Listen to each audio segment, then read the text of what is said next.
tepat sekarang jam 18.50 sesuai dengan instruksi dari DPP, kami menurunkan baliho yang bergambar Anies Baswedan.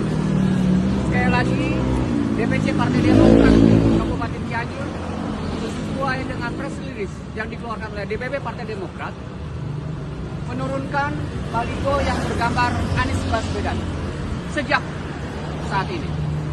Demikian informasi ini kami sampaikan kepada seluruh warga Cianjur khususnya bahwa sudah ada hal yang tidak diduga-duga, bahwa Pak Anies Baswedan ternyata mengkhianati Partai Demokrat dan Mas AHY.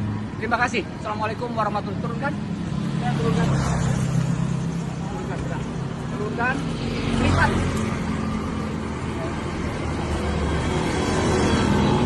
Dan seluruh baliho yang bergambar Anies, pada kesempatan pertama kami menginstruksikan juga kepada seluruh kader Partai Demokrat Kabupaten Cianjur untuk menurunkannya. Terima kasih. Wassalamualaikum warahmatullahi wabarakatuh.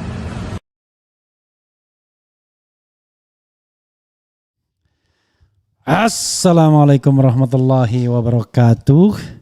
Sobat RH sekalian, jumpa lagi kita di channel yang keren ini. Keren cadas. Ya, kita running terus ya berita mengenai Anies Caimin ini, karena ini berita yang ngeri-ngeri sedap, banyak mendapatkan atensi. Beberapa orang, besok saya akan mengundang Faisal Assegaf habis Isya untuk membicarakan ini, dan besok saya ada janji dengan Gatot Nurmantio, tetapi sebenarnya untuk soal pas pampres yang membunuh, tetapi kita akan libatkan juga pembicaraan tentang ini ya. Pastinya ditunggu sobat era sekalian dan pastinya menarik. Sobat semuanya, kita akan nanti thumbnailnya dipesan ya. Heboh Anies Caimin, ini kata Gatot Nurmantio. Heboh Faisal Anies Caimin, ini kata Faisal Assegaf ya. Mumpung pembuat thumbnailnya masih on. Oke.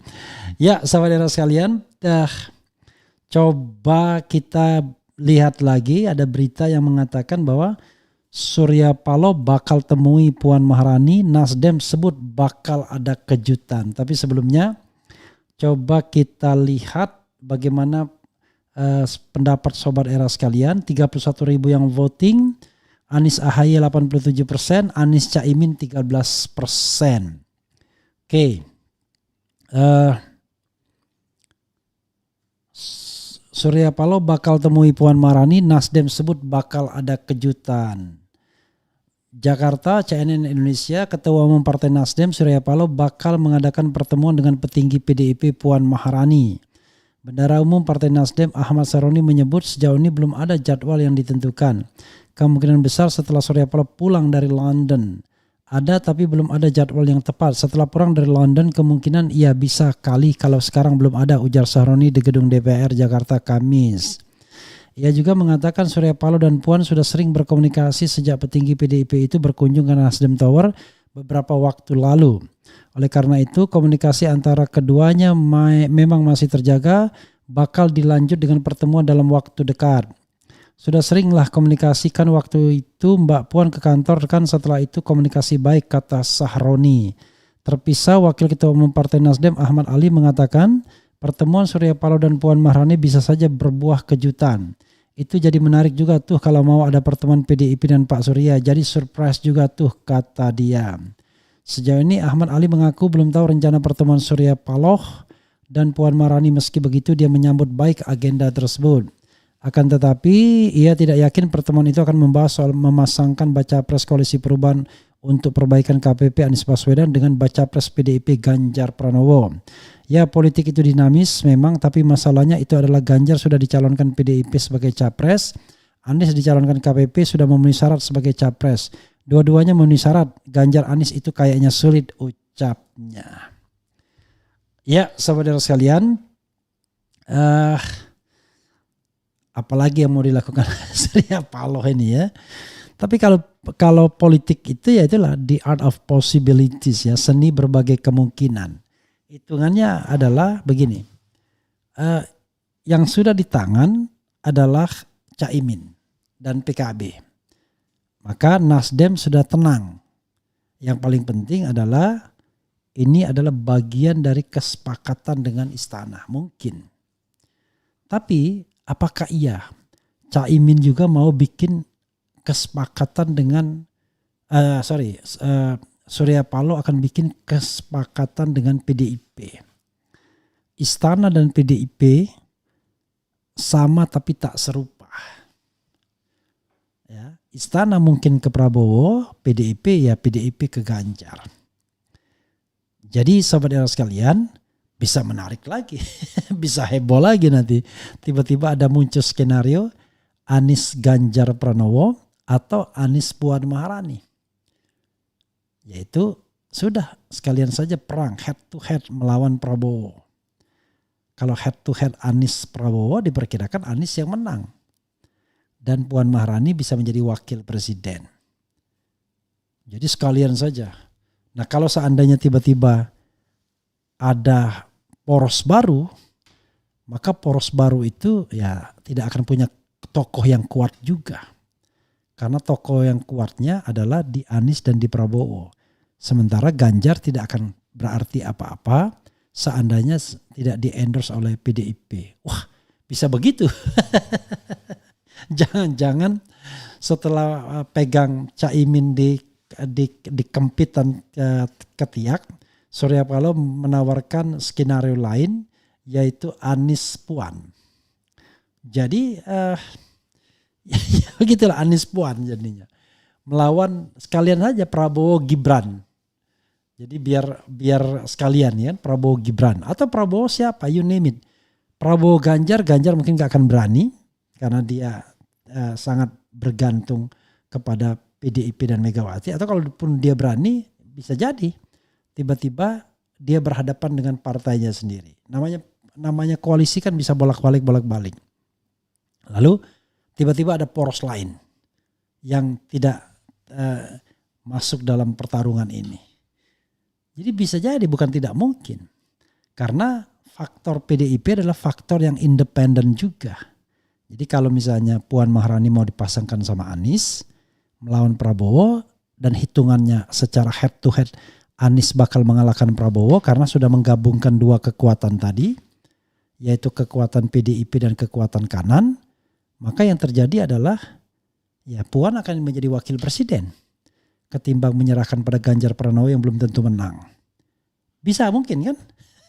Jadi setelah kita dikejutkan dengan Anies Caimin, jangan-jangan nanti Surya Paloh menawarkan skenario lain yaitu Anies Puan Maharani. Bisa jadi. Atau Anies Ganjar Pranowo misalnya. Kalau Ganjar pertanyaannya adalah nanti PDIP bilang kalau dengan Anies Puan Maharani saja masih punya peluang menang. Why not?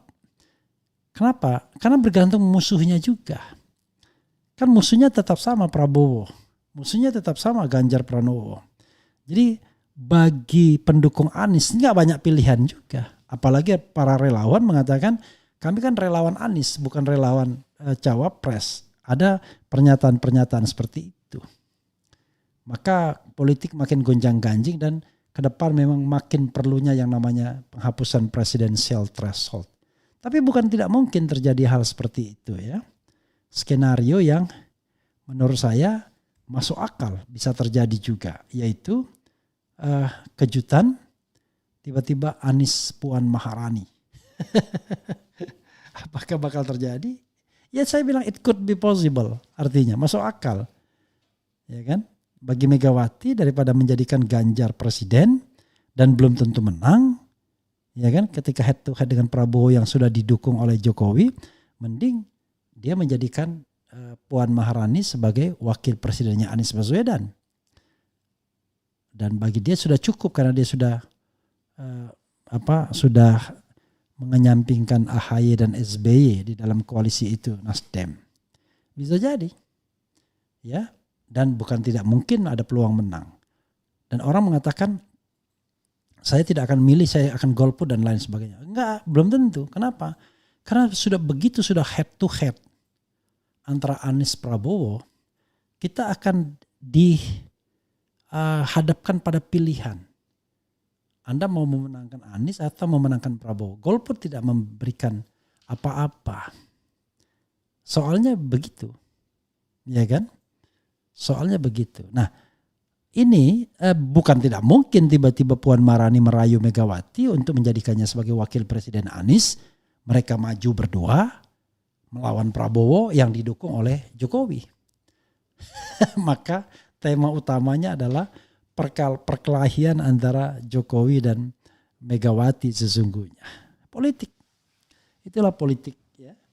Jadi kita tidak tahu kejutan-kejutan. Nah, tapi endorsement Caimin adalah komitmen Surya Paloh dengan istana.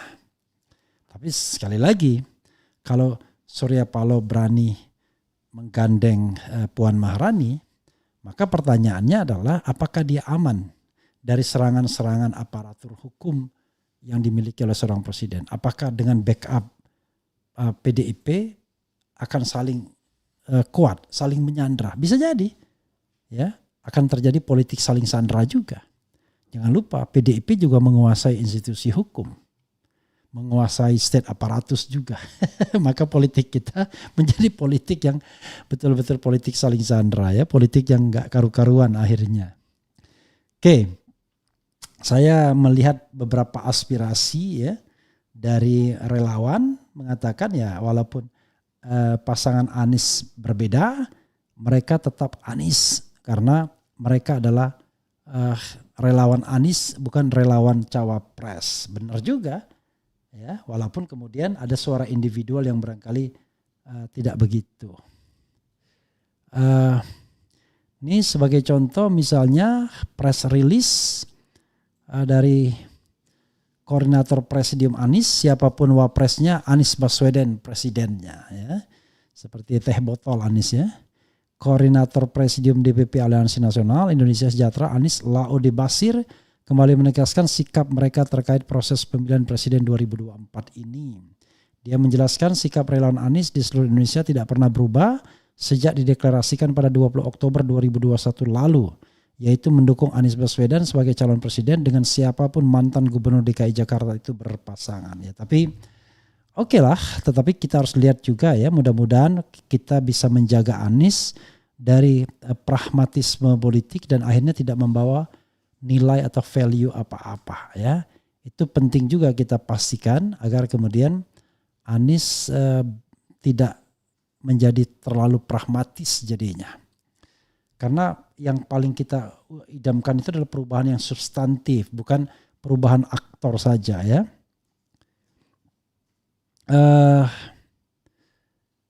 Coba kita bacakan komentar Sobat RH terkait dengan tema dan isu ini, oke?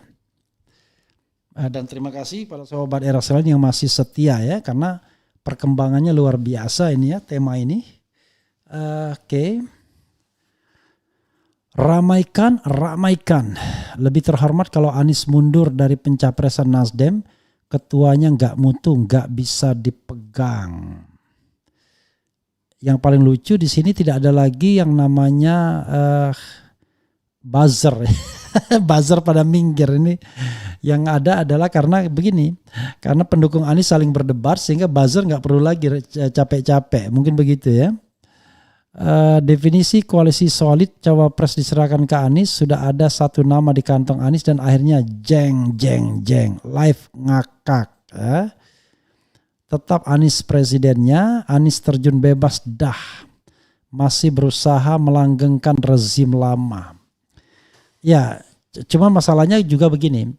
Relawan-relawan Anies ini juga ada juga kaitan-kaitan dengan oligarki tertentu ya. Ada juga mereka politik percukongan.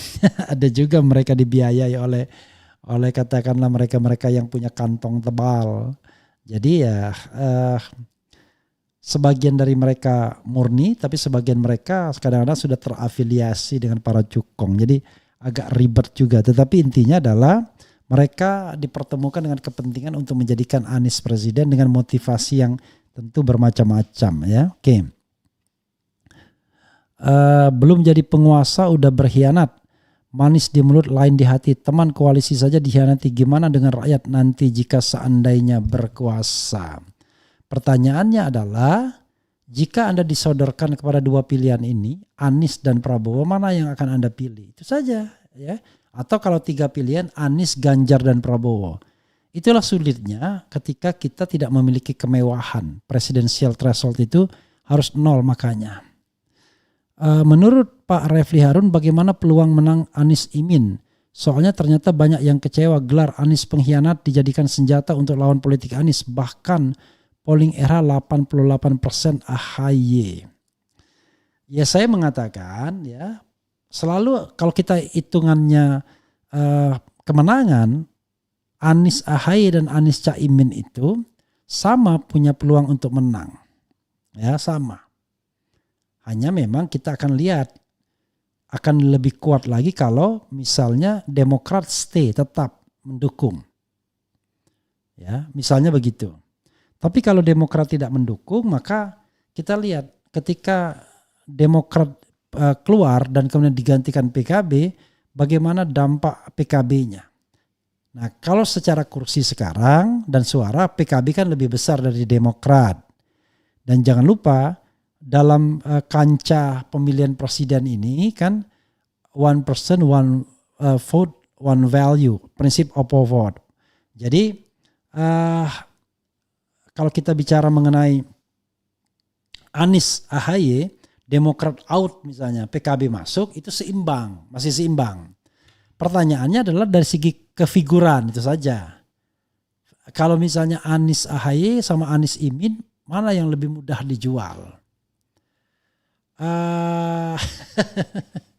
Ini agak sulit menjawabnya ya. Itu punya juga Jawa Tengah dan Jawa Timur. Tapi it's okay. Coba nanti kita lihat exercise-nya. Kalau saya lihat ya 50-50. Makanya saya mengatakan dari sisi kemenangan Anies, ya Anies AHY, Anies Caimin itu punya peluang untuk menang. Apalagi kalau jadi head to head nantinya. Tapi kalau dari sisi etika, kalau memang sudah dijanjikan, sudah ditunjuk, sudah penggarapan tahap akhir dan tiba-tiba dikhianati, nah itu yang jadi soal ya kalau kita bicara etika politik. Kemudian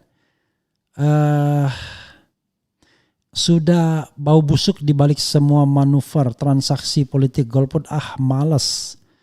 Anies mau Mahfud MD, gua yakin banget ini strategi Nasdem buat lobby PKB supaya setuju Mahfud MD jadi cawapres buat dongkrak suara Anies di basis NU Jatim dan Jateng. Apakah Mahfud sekuat itu? Saya nggak yakin juga ya. Saya kira Mahfud Caimin ya 50-50 lah, karena Pak Caimin kan ada struktur partainya. Makanya saya merasa fenomena PKB ini aneh. Kok dia bisa naik, ya kan? Dia bisa naik, padahal ketua umumnya sangat tidak populer. Tapi dia naik. Itu yang hebat dia ya. Jadi bahan ledekan cebong. Pak Anies gimana nih, koalisi aja dikhianati, gimana nanti rakyatnya?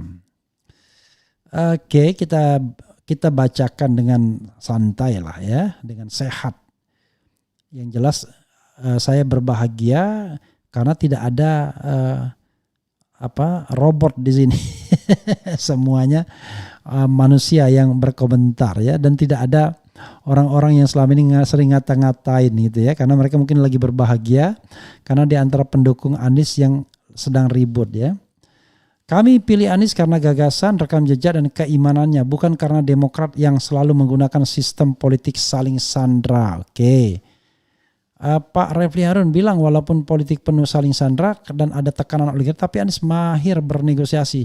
Jadi apakah Imin adalah pilihan independen Anies atau paksaan Paloh? In between, ya, in between. Karena dia no choice. This is a rational choice sesungguhnya. Karena yang paling dipusingkan Anies Baswedan itu dua. Soal kepastian dia menjadi calon, karena kalau politik saling sandra Demokrat dan Nasdem berkelanjutan ya nggak bisa ngapa-ngapain dia. Itu satu. Dan yang kedua tentu saja yang terkait dengan logistik. Harus jelas. Ini kontestasi tinggal berapa bulan lagi, tapi logistik belum jelas. Misalnya begitu, September, Oktober, November, Desember, Januari, 5,5 bulan lagi. Nah, itu ada soal juga. Makanya yang membuat negeri ini makin hancur ya mereka itu Surya Paloh dan lain sebagainya. Suara PKB lebih besar dari Demokrat. Ya kalau dari sisi suara ya, suara PKB lebih besar dari Demokrat. Tapi kan dalam Pilpres itu kita tidak hanya bicara soal suara partai politik, tapi suara individual itu juga penting. Misalnya terhadap swing voters, mana yang mereka tertarik, Anies AHY atau Anies Caimin. Atau jangan-jangan yang paling penting Aniesnya bukan wapresnya. Tapi saya kira dengan penampilan yang gagah, ya, cerdas, performance yang luar biasa, saya kira AHY pun akan menarik perhatian. Tapi sekali lagi, memang kalau kita bicara soal adil dan tidak adil, AHY kan pemain baru dalam politik. Masih panjang rentang politik dia. Maksudnya bukan rentang, masih panjang karir politik dia. Dia perlu juga menjabat di pemerintahan. Jadi mungkin kalau memang terjadi Anies Caimin ya sudahlah. Demokrat tetap stay, tetap bertahan, jangan emosional mungkin ya. Nggak usah bicara harga diri ya, kembali pada komitmen bahwa kita sudah menyerahkan kepada Anies, ya, tetap pelihara persahabatan. Kadang-kadang mengalah itu juga bisa menang, tapi kemudian dukung untuk portofolio presiden, untuk portofolio misalnya tertentu yang dimana mereka coba bernegosiasi untuk jabatan-jabatan. Tapi sekarang memang negosiasi agaknya susah karena tadi Demokrat tidak lagi memegang kartu kunci 20% karena dengan PKB 20% sudah tercapai. Oke, sobat semuanya itu saja dan coba kita nanti setelah ini akan kita sambung dengan pernyataan para relawan yang masih setia mendukung Anies apapun yang terjadi.